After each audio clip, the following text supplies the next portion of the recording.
The Japanese garden at Gibbs Garden is by far and away the most impressive, I think, of all the signature gardens. And as you enter into here, you feel almost like time slowing down. There's like a wonderful tranquility to it. You know, even the water feels like it's moving more slowly in this garden than it does in other places. You don't have big assertive waterfalls. It's a place that's designed for everyone just to take a deep breath and enjoy the scenery. A Japanese garden is a balance of natural and man-made beauty.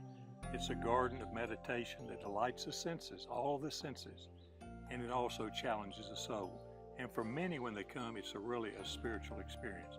But the Japanese garden was designed, of course, with this water to represent the sea, to represent larger lakes, to make people think back as they travel to different places.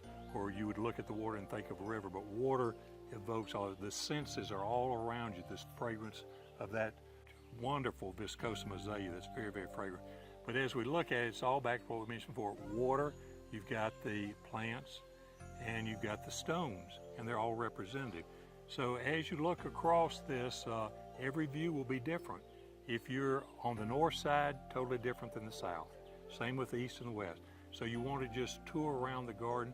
This is a stroll garden. So we're now strolling around the ponds. It's a hill and stroll garden, which is a skiyama. The skiyama, we've been through the hill section. Now we're strolling around the ponds. Unlike many Western gardens, it seems that almost every element in a Japanese garden has some kind of significance. You were mentioning the rock. As you and I walk through the garden, you have a story about the significance of each one of these rocks. Can you tell us a few? Well, every rock in the garden is symbolic, and the Japanese believe that the Awakura gods live within the stones.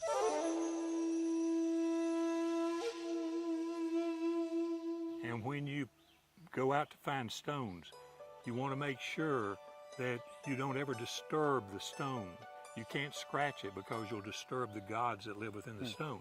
So all the stones in this garden had to be wrapped with burlap, and the backhoe lifted them up, put them on a big truck bed, brought them in, and then we had to place all the stones.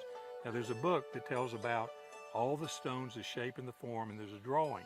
So you have to search. I searched for 5 years in 5 counties finding all these stones, but they all have a name. This is the Venerable Seat Rock right here. You've got the Rock of Never Aging. Of course, everybody likes to touch the Rock of Never Aging. Beside that rock is the Rock of the Spirit Kings, and that embodies all 3 of the forces, vertical forces, horizontal and diagonal forces within one stone. And that's the seat of the myriad felicity gods.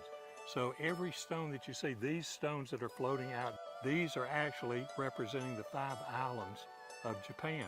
So everything in the Japanese garden is symbolic and very, very difficult to design.